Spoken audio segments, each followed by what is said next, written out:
Bezier curves and surface। अब Bezier curve का मतलब क्या है? Bezier साइंटिस्ट थे, जो पायर Bezier इनका नाम था, उनके नाम से ये कर्व बनी और सरफेस बनी। A Bezier curve is a mathematical defined curve used in 2D graphics applications. The curve is defined by 4 points: the initial position and the terminating positions।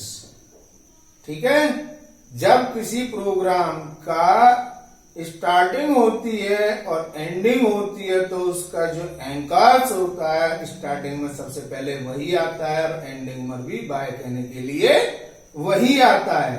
Welcome भी वही करता है और बाय भी वही बोलता है, जिसे एंकर्स कहते हैं। जब कोई प्रोग्राम होता है तो उसमें एक एंकर्स बनाए जाते हैं जो बीच बीच में भी बोलते रहते हैं प्रोग्राम के में। ठीक है, जिन्हें एंकर्स बोलते हैं। आपके यहाँ 25 फरवरी को जो प्रोग्राम होता है, एंकर्स आप जानते ही होंगे। तो ये क्या होते हैं? इनिशियल पोजीशन और टर्मिनेटिंग पोजीशन के क्या कहलाते हैं? एंकर कहलाते हैं। ठीक है, और इनके बीच में डिफाइन की जाती है। And to separate of a Bezier curve can be attract by moving the handles. ये धीरे धीरे करके मूव करती है और 0 और 1 के बीच में ही मूव करती है, इससे आगे नहीं जाती है। t की वैल्यू 0 और 1 होती है, क्योंकि t क्या है? t इसमें क्या है? नॉर्मल वेक्टर है। ठीक है, सॉरी, t क्या है हमारी? साइन और कॉस है, यानी उसका परपेंडिकुलर वेक्टर और पैरेलल वेक्टर है। पैरेलल वेक्टर और परपेंडिकुलर वेक्टर में कौन से आते हैं? साइन और कॉस। साइन की मिनिमम वैल्यू कितनी होती है? 0, मैक्सिमम वैल्यू 1। कॉस की मिनिमम वैल्यू 0 और मैक्सिमम वैल्यू 1, इसलिए लिया है। समझ में आ गया?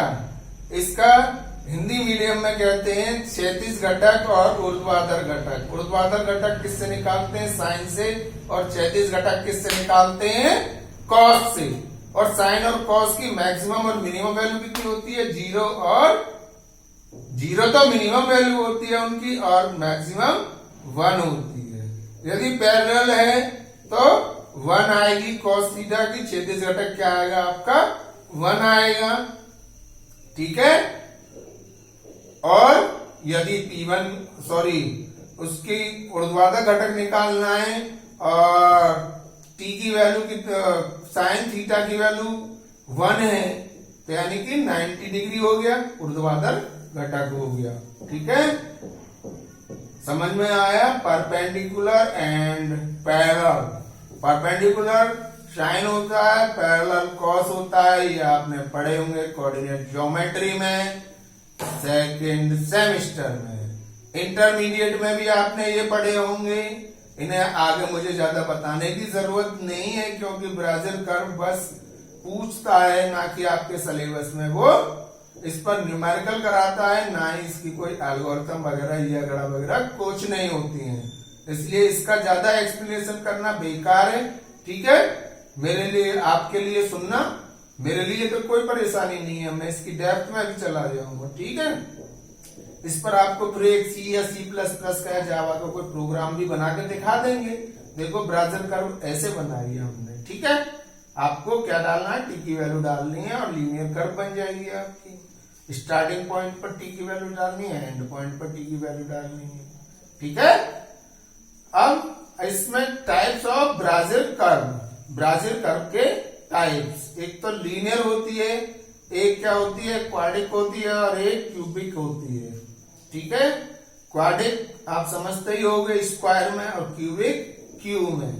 ठीक है, अब लीनियर Bezier कर्व क्या होती है?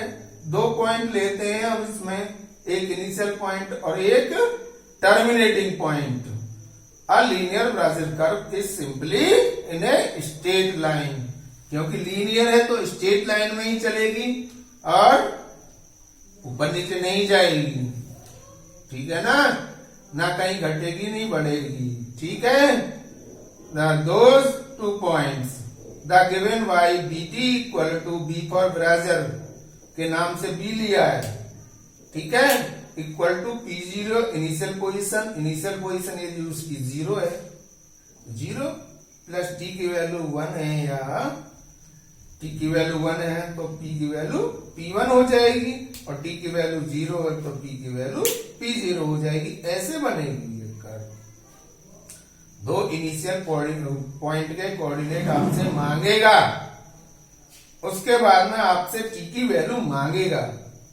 जब टी की वैल्यू आप 0 रख दोगे तो P की वैल्यू P0 आ जाएगी। कोऑर्डिनेट उसके पहले वाले जो पॉइंट था उसके कोऑर्डिनेट थे, वो कोऑर्डिनेट आपके शो हो जाएंगे, पॉइंट शो हो जाएगा बस। और यदि आप T की वैल्यू 1 रख देंगे तो एक लाइन शो हो जाएगी, एक लाइन शो हो जाएगी आउटपुट स्क्रीन पर, ठीक है।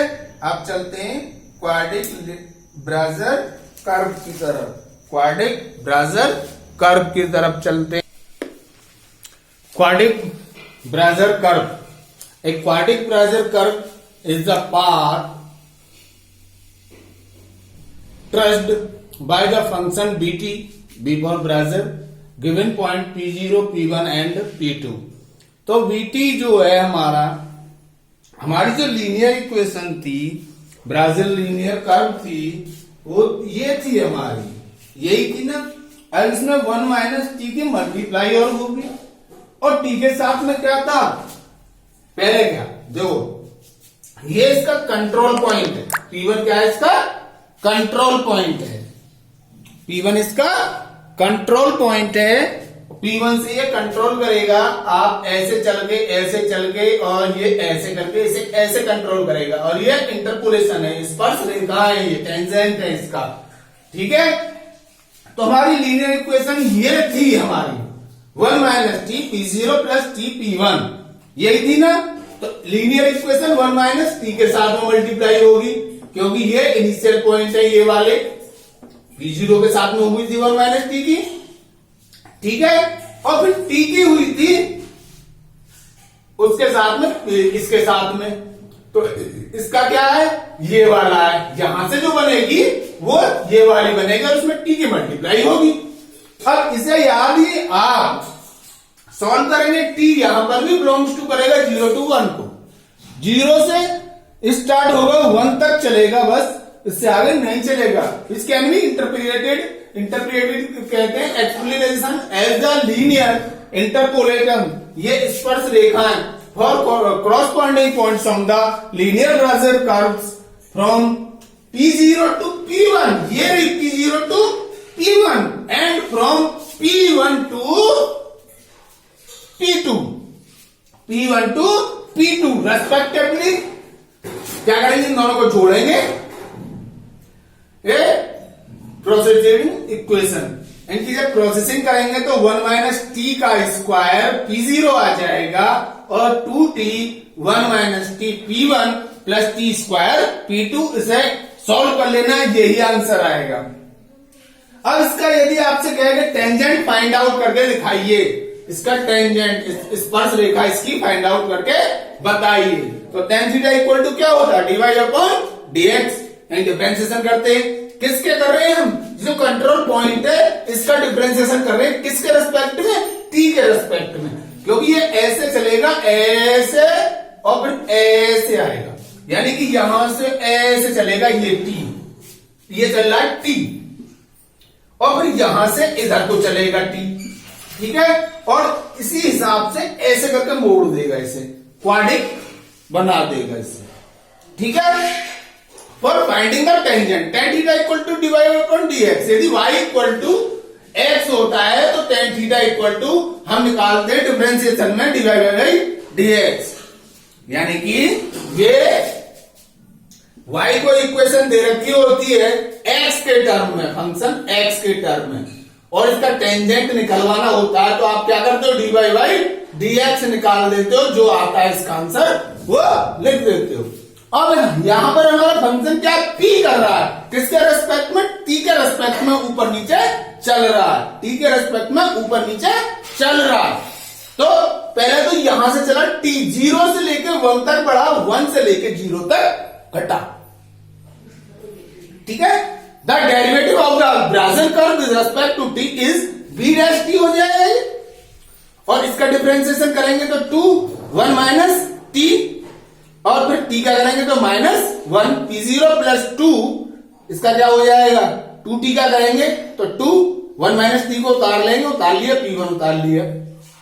ठीक है, और उसके बाद में फिर t का करेंगे तो 2 इस वाले का 2t उतार लेंगे, और इसका क्या होगा 1 का 0 और t का -1 p1 प्लस 2, इसका क्या हो जाएगा 2t p2। ठीक है, तो इसका सॉल्यूशन ये आ जाएगा। इसमें से आपको क्या करना है, 1 माइनस टी यहां पर भी है और यहां पर भी है, तो 2 1 माइनस टी यहां पर है। ये p1 प्लस का तो p1 पहले लिख दिया, p0 माइनस का तो p0 बाद में लिख दिया। 2t बेटा यहां पर भी है और यहां पर भी है, इसमें से 2t कॉमन ले लिया मैंने। ये p2 प्लस का है तो p2 यहां पर लिख दिया, p1 यहां पर लिख दिया। ये आपकी ब्राजिल क्वाड्रिक ब्राजर कर्व की टेंजेंट आ गई, यदि आपसे फाइंड आउट टेंजेंट करवाने लगे, from which it can be concluded that the tangent to curve of P0 and P2 intersect at P1। इनके जो टेंजेंट हैं वो इंटरसेक्ट जिस पॉइंट पर करेंगे वो इसका क्या कहलाएगा, कंट्रोल पॉइंट कहलाएगा। स्पर्श रेखा, टेंजेंट को बोलते हैं स्पर्श रेखा, और स्पर्श रेखा कैसे खींचती है, ऐसे, उससे स्पर्श होती हुई जानी चाहिए। ठीक है, intersect at P1 as t increase from 0 to 1 the curve depart मतलब क्या होता, पहुंचना, from P0 in the direction of P1 की डायरेक्शन में P0 बढ़ेगा। Then when the arrive at P2 in the direction from P2 भी P1 की डायरेक्शन में बढ़ेगा। अब करते हैं नेक्स्ट है cubic Bezier curve. Cubic Bezier curve, I think ये समझ में आ गया होगा आपके में। नहीं समझ में आया तो जो मेरे बच्चे हैं वो कॉल कर सकते हैं कि भाई ब्राजर कर्व, इसमें क्या होता है, इसमें 4 पॉइंट होते हैं, P0 P1 P2।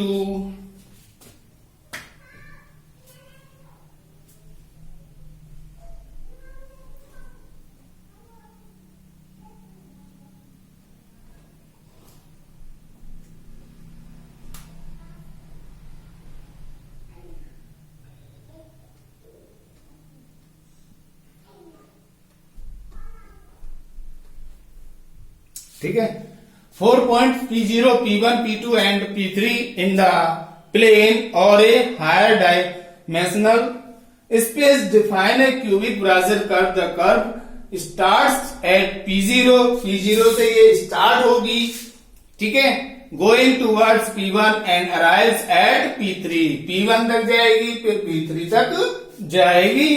Coming from the direction of P2, visually T will not pass through P1 और P2 के बीच में T पास नहीं होगा, T पास नहीं होगा P1 और P2 के बीच में।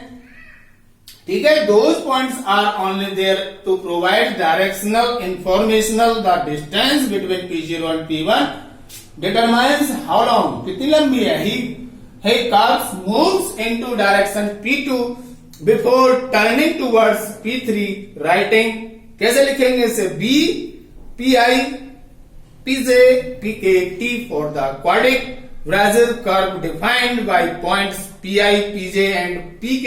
The cubic Bezier curve can be defined as a linear combination of 2 quadric Bezier curve. ये रहा दोनों का लीनियर कॉम्बिनेशन, नहीं है ना, यहां पे क्या है, ठीक है।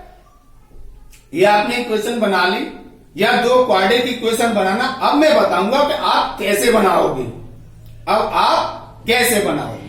ये हमारा क्या है, ये कंट्रोल पॉइंट है, कंट्रोल पॉइंट है ये पॉइंट, ठीक है, किसके लिए, P0 P1 और P2, ये यहां से यहां तक मूव कराएगा अपने कंट्रोल में। ये P1 यहां से यहां तक मूव कराएगा अपने कंट्रोल में। उसके बाद में P0 और P2 और P3 के बीच में P0 कंट्रोल पॉइंट हो जाएगा, कंट्रोल पॉइंट हो जाएगा। ठीक है, ये यहां से लेकर यहां तक इसे मूव कराएगा। तो एक क्वाड्रिक इक्वेशन तो ये बनेगी P0 P1 कंट्रोल पॉइंट और P2 एंड पॉइंट के लिए, और फिर उसके बाद में P0 स्टार्टिंग पॉइंट और यहां पर starting point P2 control point होगा P0 और P3 के बीच में। ठीक है, यहां पर P2 और P0 के बीच में P1 कंट्रोल पॉइंट है और P1 और P3 के बीच में आपका P2 कंट्रोल पॉइंट है। इक्वेशन ऐसे सिमिलरली बन जाएगी। दो क्वाड्रिक इक्वेशन बना लेना, उनको आप मैनिपुलेट कैलकुलेशन कर लेना। ठीक है, ब्राजर कर्व फिनिश होती है। अब आती है इसकी प्रॉपर्टी। आप देख पा रहे होंगे प्रॉपर्टियों को।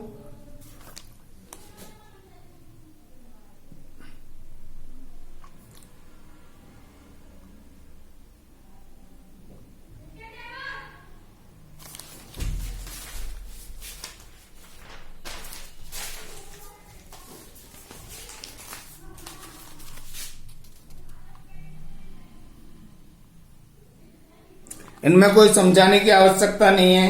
फिर क्वाड्रिक सरफेस आएगी,